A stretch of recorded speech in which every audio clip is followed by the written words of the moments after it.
हरियाणा में बीजेपी सरकार के तीसरे कार्यकाल के एक गौरवशाली वर्ष पूरे होने के उपलक्ष्य में प्रदेशवासियों को कई सौगातें दी गई हैं। बीजेपी ने चुनाव के समय संकल्प पत्र में जो वायदे किए थे उनमें से करीब 25% वादे पूरे कर दिए गए हैं। सरकार के एक साल के कार्यकाल में क्या कुछ कहना है लोगों का, सुनिए। हरियाणा में बीजेपी के तीसरे टर्म की सरकार को एक साल पूरा हो गया। एक साल में सरकार ने संकल्प पत्र में जो वायदे किए थे उनमें से तकरीबन 25% वायदे पूरे कर दिए। मुख्यमंत्री नायब सिंह सैनी ने चुनाव के समय कहा था कि शपथ बाद में लूंगा, पहले 25,000 युवाओं को रोजगार दूंगा, उनको अपनी सीट पर बिठाऊंगा, उसके बाद मैं अपनी सीट पर बैठूंगा। संकल्प पत्र में से कितने वायदे पूरे हुए, एक साल में सरकार को लोग कितने मार्क्स देते हैं, आइए कुछ बात करते हैं। मेरे साथ हरियाणा के अलग अलग क्षेत्र से आए हुए लोग हैं। देखिए, जिस तरीके से हरियाणा सरकार को एक साल कंप्लीट हो गया, आपका क्या कहना है, कैसा रहा एक साल सरकार?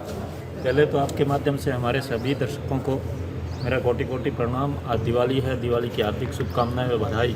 देखो, सरकार ने ज्वाइन करते ही, शपथ लेते ही और 24 घंटे के अंदर 25,000 लोगों को रोज़गार दिया। बहुत अच्छा काम किया।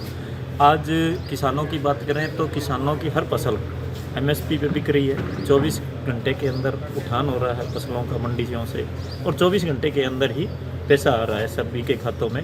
इसमें कोई दिक्कत नहीं है, कोई किसी प्रकार की भी फसलों में या किसी में। देखो, आप अब देखो जीरी का जो सीज़न चल रहा है, किसी को खरीद में कहीं दिक्कत नहीं है। हम सभी लोग मंडी में जाते हैं, जाते ही फसलें तुल जाती है और जाते ही अगले दिन उसका पैसा आ जाता है। तो बहुत अच्छा काम कर रही है हमारी। देखिए, जिस तरीके से सरकार ने, ये तो हो गया, भावांतर योजना का भी फायदा दिया जा रहा है, सब्जी में भी और दूसरी चीज़ों में भावांतर का फायदा आ रहा है। आपको क्या लगता है, इससे किसानों को कितना फायदा हो रहा है? किसानों को तो 100% फायदा है भाई साहब। किसानों को तो बहुत फ़ायदा दिया है। देखो, सरकार ने 24 फसलें MSP पे खरीद रही है सभी फसलों का, चाहे वो सब्जी हो चाहे फ्रूट हो। अब जो भारत सरकार ने ये GST वाला 28 से 18% करके कितना लाभ दिया है इस लोगों को।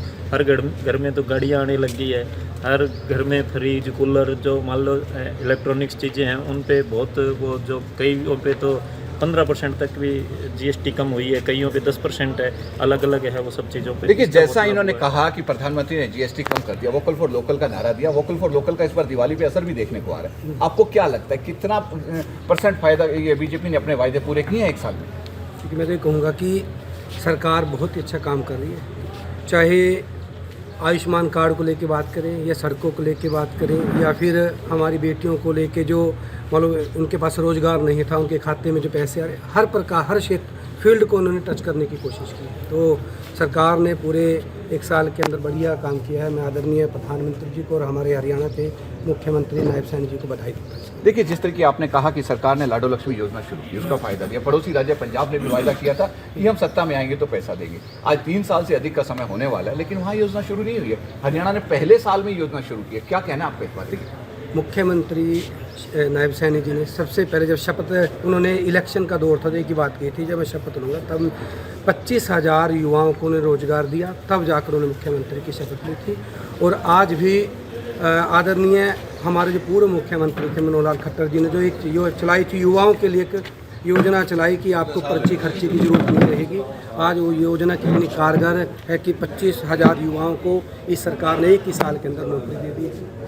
देखिए, जैसा इन्होंने कहा कि 25,000 युवाओं को नौकरी दे दी, आपका क्या कहना है? क्योंकि जिस तरीके सरकार ने बिना खर्ची पर्ची की नौकरी भी दी है और जो वृद्धावस्था सम्मान भत्ता है उसमें भी बढ़ोतरी की है, क्या कहना चाहेंगे? मैं सबसे पहले दीपों का त्यौहार दीपावली की सभी शुभकामनाएं दूंगा। उसके बाद जो सरकार ने काम कर रही है, लोग ऐसे नहीं है, लोक लुभावने धरातल पे काम हो रहा है। जैसे है प्रधानमंत्री आवास योजना चल रही है, मुख्यमंत्री आवास योजना चल रही है, जो कि जिसने कभी ये सपना नहीं सोचा था कि मेरे ऊपर कभी छत होगी, उनके पक्के मकान बन रहे हैं। और आपके सामने अभी लाडो लक्ष्मी योजना लागू हुई है। और जैसे कहते हैं डबल इंजन की सरकार के तहत आप देखो GST कितना कम हुआ है।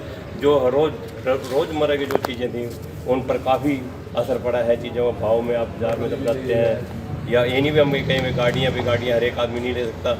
जो निजी, जो लोकल अपना रोज़ की अपने रसोई में चीज़ें यूज होती हैं, उनमें बड़ा बेनिफिट हुआ है। तो इसलिए मेरे हिसाब से कि सरकार बहुत बढ़िया तरीके से, और जो संकल्प पत्र कहते हैं ना, बस संकल्प पत्र, मेरे ख्याल नायब सैनी जी जो संकल्प पत्र में उससे ज़्यादा काम करने की कोशिश कर रहे हैं। अब आप पहली बार देख रहे हैं, वे मुख्यमंत्री बनते थे, मुख्यमंत्री बन गए, चलो वे अपने आप में अपने, तो मेरे ख्याल इन्होंने मुख्यमंत्री बनते हुए आज ऐसे लग रहा है जैसे आज भी ये इलेक्शन मूड में खड़े हों और उस तरीके से अपना पूरा तरीके से बढ़िया तरीके से काम कर रहे हैं। तो ये थे हरियाणा के अलग अलग क्षेत्र से आए हुए लोग जिनका कहना है कि मुख्यमंत्री नायब सिंह सैनी जिस तरीके से काम कर रहे हैं उससे लगता है कि वो आज भी इलेक्शन मोड में है, क्योंकि इलेक्शन मोड में जिस तेजी से इंसान काम करता है एक साल बाद भी वो उसी तेजी से काम कर रहे हैं। और संकल्प पत्र में जो वायदे किए थे उनमें से लगभग 25% वायदे पूरे कर दिए। इसलिए लोगों का कहना है कि एक साल में जितने कार्य किए हैं मुख्यमंत्री ने, ऐसा हरियाणा के इतिहास में पहली बार हो रहा है कि किसी मुख्यमंत्री ने एक साल में इतने वायदे पूरे कर दिए। वीडियो जर्नलिस्ट विकास पंत के साथ डॉक्टर थानेश्वर शर्मा, चंडीगढ़।